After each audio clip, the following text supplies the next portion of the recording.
Thank you for tuning in to the best parenting show on the internet, Post Daily Dose. It's the Post. It's the Post. It's the Post. The Post Daily Dose. It's the Post. It's the Post. It's the Post. The Post Daily Dose. It's the Post. It's the Post. Hey there, Post+Institute. This is Kristi, Saul, the co-founder, coming at you live for the best little parenting show on the internet, the Post Daily Dose. Let me plug these books real quick while people are logging in. Brian's book, From Fear to Love. You can pick this up on promotion at feartolovebook.com. Then we have this other great book that Brian's written, The Great Behavior Breakdown. Takes everything just a little bit deeper. You can get the two of these books. So this one is on promotion. If this is the only book you want, this is a great way to get it. Plus, there's some really good bonuses. These two you can get together at a discount on our website, postinstitute.com. You save about $5 when you buy them together. And then we have this incredible workbook. This workbook is available in print on Amazon, and we will have it in print in a house very soon. So this week I have been talking about child sexual abuse and sharing a lot of information about statistics. We've talked a little bit about things that we may see with our children. Hey there, Leslie Buchanan. How are you, dear? Whew. I need to get with you. I think I need a terrarium for my office. Wouldn't that be cool? I would love that. I'm working on it. I'm working on getting everything organized and a little set made so we have a nice, pretty place and you guys can have a pretty backdrop to look at. But until then, I just keep everything really close so you can't see that there's nothing interesting back there. I have a lot I want to talk tonight about, so I'm going to jump in because, man, I'll tell you what, this is so fascinating. So we've been talking this week about sexualized behavior in children and child sexual abuse. We've talked about a lot of different things. And then the week before that, we were kind of finishing up our All About Love for the month of February. And while we were talking about that, we talked about some biology, the biology of love. And we talked about how trauma affects neurotransmitters. Excellent. Leslie says, great. Yes, let me know. I can help you out. Very good. Very good. So we talked about how trauma, especially pre-birth and up to age 3, during the formative years, how that affects neurotransmitters, serotonin, dopamine, and there's one that I can't pronounce very well that has to do with adrenals and also hormones of oxytocin, cortisol, and golly, where's my brain? You can tell I've been just going today. Haven't got all my brain pieces together. The hormone that has to do with diabetes, insulin. So insulin can be affected by trauma as well, early life trauma, which I found to be very interesting. We also know, just hang with me. If you have time to watch this, I'm telling you, you're going to be like, oh, wow. This is profound and significant. So it's going to take us a little bit to get there, but I'm going to connect some dots for you guys. The other thing we know is that there are different parts of the brain that are not, they're not fully developed because of trauma. And so because when trauma happens during that formative time, and I'm talking about repetitive trauma, living in a traumatic environment, what happens is the neural pathways that are used the most get stronger, and the neural pathways that aren't used very much go dormant. And so what that means is if you're experiencing a lot of trauma, then the fight, flight, and freeze mechanisms, the cortisol outflow, the preserving ourselves and always being in that vigilant, alert state, that wiring gets stronger. And if there's not anything feeding the connected relationship, then the wiring that we have, our base wire system as humans, that wiring for connected relationship, if it doesn't get used and activated, it goes dormant. So if you are raising children who come from tough places, that may help you understand why the building of relationship can be difficult, why it takes more time, why we have to really work at it. Well, here's another piece. The prefrontal cortex is part of our higher level thinking and our reasoning, our executive functioning.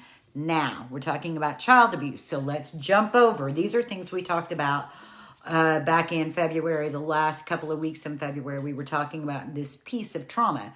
So now let's come over here, and we talked about child abuse. And last night we talked about, we especially were talking about juvenile offenders. So juveniles who offend on other children. And what I found is that 43% of assaults of children under the age of 6, the offenders are older children. And what we found out about these older children is that 40 to 80% of those juvenile offenders have experienced physical or sexual abuse themselves, and they have 80% of them have a diagnosable mental health disorder. I would expect that if they have a history of sexual abuse and physical abuse, that my hope would be that we're diagnosing appropriately, and it probably PTSD, and they're all, you see how this is all getting connected, right? So it's almost like this virus that gets passed down from child to child to child, with older children offending younger children. 9 out of 10 are male, okay? So we had some great news because of the fact that there's some really good success in treatment. But now I want to start now I'm going to jump track, and we're going to start talking a little bit about pornography, because this is a big player in this situation. Pornography is. So I've got several articles I'm going to pull from. Now here's the thing. This information is all going to be talking about adults, because there aren't any kids watching pornography, are there? There aren't any kids who figure out how to do the math so that they can put their date of birth in so they can access Pornhub. No, that doesn't happen. Good gracious, right? But because we don't have access to knowing, we don't know exactly who Pornhub users are. What we do know is, statistically speaking, children are seeing sexual content, most report right around the age of 8 years old. So sexual content on the internet in some form or fashion around the age of 8 years old is kind of the reported time.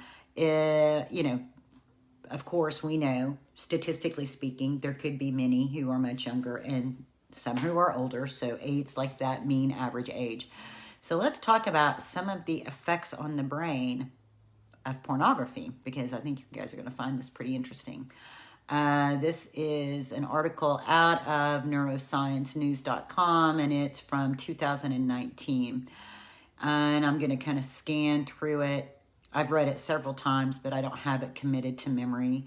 In the long term, pornography seems to create sexual dysfunction, especially the inability to achieve erectional orgasm with a real-life partner. Marital quality and commitment to romantic partners appears to be compromised. To try and explain this effect, some scientists have drawn parallels between porn consumption and substance abuse. Through our evolutionary design, the brain is wired to respond to sexual stimulation with a surge of dopamine. Okay, we talked about dopamine and how dopamine is affected for our children, and many of them have a lack of dopamine, which makes them really susceptible to things that will create dopamine. And pornography is known for creating big dopamine spikes, major feel-good hormones, and big spikes of it, which feels really good to children, especially children who come from tough places, who don't have very much dopamine, who've been sexually abused, who already have sort of this Pandora's box has already been opened up, so to speak. For adults, so let's just read a little bit more. That's where all that dysfunction comes in. The neurotransmitters most often associated with reward anticipation also acts to program memories and information into the brain. This adaptation means that when the body requires something like food or sex, the brain remembers where to return to experience the same pleasure. Instead of turning to a romantic partner for sexual gratification or fulfillment, habituated porn users instinctively reach for their phones or laptops when desire comes calling. Furthermore, unnaturally strong explosions of reward and pleasure evoke unnaturally strong degrees of habituation in the brain, so it really feeds itself. The more you watch it, the more it feeds itself. The more it feeds itself, then the brain starts really craving those high dopamine spikes. Pornography satisfies every one of its prerequisites for neuroplastic change. When pornographers boast that they are pushing the envelope by introducing new, harder themes, what they don't say is that they must, because customers are building up a tolerance to the content. What that is saying, and it says it, I've read several articles about this. Basically, people who are plugging into Pornhub, because they have tons of statistics. They have tons of Pornhub sets, tons of statistics.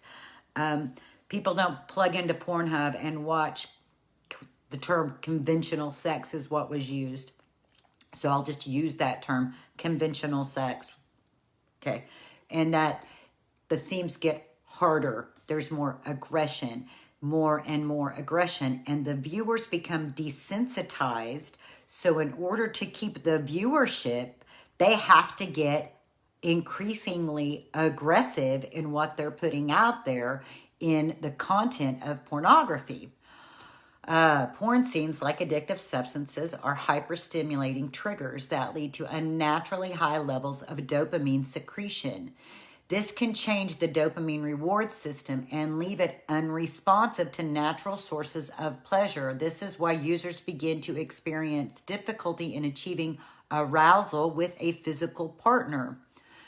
Beyond the dysfunction, the desensitization of our reward circuitry sets the stage for sexual dysfunction to develop, but the precursors don't end there. Studies show that changes in the transmission of dopamine can facilitate depression and anxiety. So the brain becomes so dependent on these spikes that without the spikes, people experience depression and anxiety. And you can imagine then for our youth, this can be potentially extremely addictive and extremely detrimental. The other compelling finding in this study is that compulsive porn consumers find themselves wanting and needing more porn, even though they don't necessarily like it. This disconnect between wanting and liking is a hallmark feature of the reward circuitry dysregulation. So the dysregulation of the dopamine reward system that we are biologically created with. Here it was. Pornhub statistics reveal that conventional sex is decreasingly interesting to users and is being replaced by themes of incest and violence. Okay, let's keep going.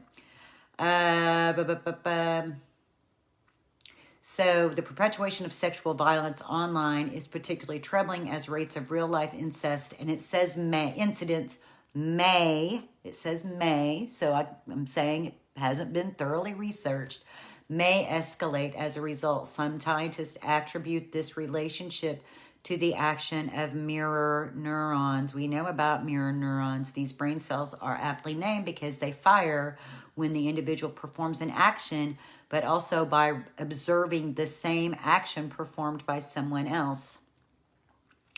So, yeah.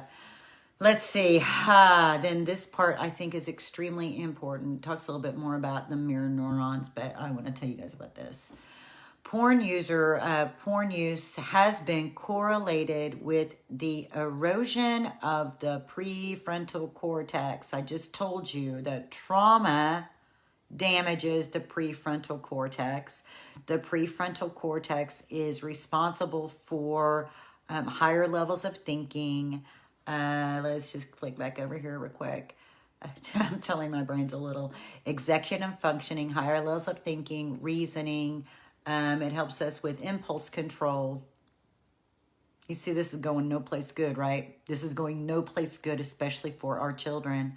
Porn use has been correlated to erosion of the prefrontal cortex, the region of the brain that houses executive functions like morality, willpower, impulse control, executive functioning.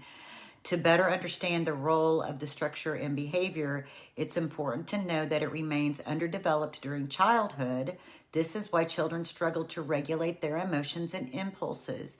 Damage to the prefrontal cortex in adulthood is termed hypofrontality, which predisposes an individual to behave compulsively and make poor decisions. It's somewhat paradoxical that adult entertainment may revert our brain wiring to a more juvenile state. The much greater irony is that while porn promises to satisfy and provide sexual gratification, it actually delivers the opposite. Whoa, that's a lot to let sink in, isn't it?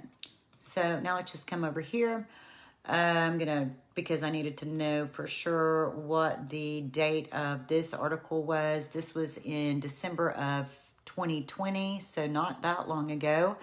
Pornhub was made to remove a great deal of content because it was posted by unverified users and depicted child abuse and non-consensual sexual behavior.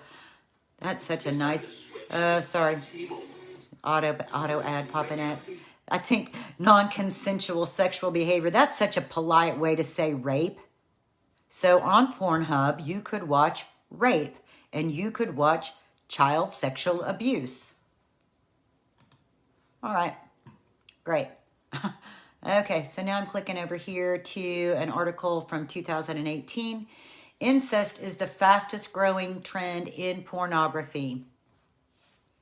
So, we know that juvenile offenders, the peak ages, and this is from an article that was like 2018. I think we're going to see something really fascinating, really scary, really concerning, really different taking place, especially with the pandemic. Because now we've had everybody locked up at home. We have incest being one of the most, incest, sex within your family, sex with your stepsister, sex with your stepbrother being most frequently searched items on Pornhub. They have plenty of content for it, and everybody's at home, stressed out, and many of our children aren't able to be very well supervised. And that is an absolute perfect recipe for juvenile offenders to offend younger children, for child sexual abuse between adult and child, for familial sex, whether it's between siblings, step-siblings.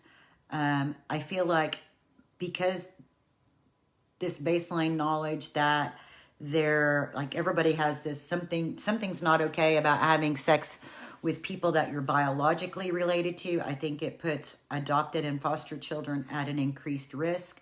We know from the demographics that we've talked about earlier this week that children who are not living with both of their biological parents are at an increased risk of child sexual abuse. So, and we also know that when we have a history of abuse, and when we have questions about our self-value and our self-worth, that it also makes it very difficult to set any sort of limits, and it makes us very susceptible to the advances of people who do not have our best interest at heart. So, I have a feeling that if we get statistics about 2020 with regards to child sexual abuse and familial sex, we're going to see that it's skyrocketed. In fact, I have a TikTok account. I don't really do anything of interest there. Like, I've made a few videos, and, I kind of like seeing how software works. At some point, I might do a professional channel, but Mostly, I just wanted to see, what's going on over there. What's that platform like? What's that social media like? And it is not that unusual for people to make videos sharing their relationship with their step brother or step sister. So here's the thing.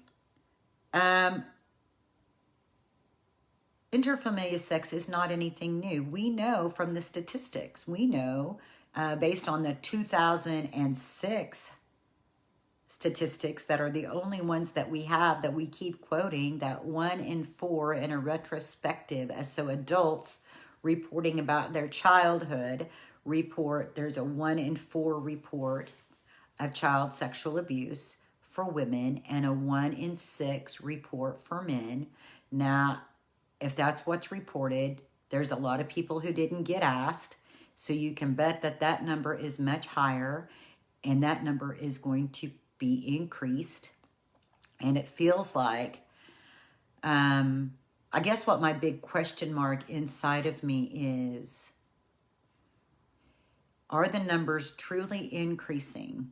Or is it that because we have social media that we are learning that it's more prevalent than we knew? And now that it's kind of like how everything has been in the last 4 to 5 years, like you kind of knew stuff was going on, but it wasn't necessarily like in your face. Well, now it's just right here. It's right here and it's in our face. And we're going to have to figure out as a culture how we're going to address this. And when I say culture, there are multiple layers of culture. We have like the culture of America. Then we have the culture of the community that you live in. Then you have the culture of your family. And you have to address this first and foremost in the culture of your family. In the culture of your family, how do you address pornography? How do you address incest? How do you address that? Is it something that you're talking about? Now that you know how prevalent it is, and now that you know all this stuff that I'm telling you about, especially about the potential dangers, people oftentimes, they don't think about pornography in that addictive sense. Like they think, well, don't do meth because that stuff is terrible for your body. I'll never do that because that stuff is really bad for you. Well, now that we know what pornography is actually doing to the brain, we really have some education we need to do. It's not just some little recreational toy to use to, get yourself stimulated for the purpose of sex. In fact, we're seeing that instead of reaching towards real life people are reaching for their phones, for their gratification. It's having detrimental effects on marriages. People are getting divorced because their spouses are more interested in their sexual gratification through pornography than through the relationship with their spouses. So this is a big deal. But my heart really right now is super concerned about these kids, especially people who are prone to be offenders, and that's young men, 12 to 14, who many of them have a history of being abused themselves. And many of them are children that you guys are raising, that I'm raising, that we're involved in their lives. And now that pornography also is really featuring incest, and we already know that 43% of the assaults on children under the age of 6 are at the hands of juvenile offenders. Are you connecting the dots here? And we know that it's going to further damage the prefrontal cortex. So this is a big deal. This is a really big deal. It is really important that we start getting our education so we can educate our children, because cell phones aren't going anywhere.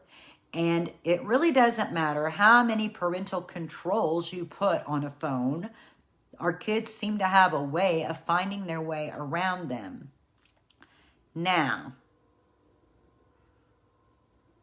what I have found personally is when we really start investing in our kids and we start really spending time with them, many times they're on their phones only because they don't have people that they're connected to. And then they get addicted to those devices. Like their brains get addicted to that flow. So interrupting that flow with relationship, we can't just say, you know, we're grounding everybody from your phone unless we're ready to replace it with being in relationship. But if we're over here on our phone, we can only expect our kids to be over there on their phone. And here we all are on our phones, and we're not really relating with each other. So this is all becoming pretty important business, isn't it? I encourage you every night to put down everything you've been stressed out and worried about. And you need to go spend some time with your children.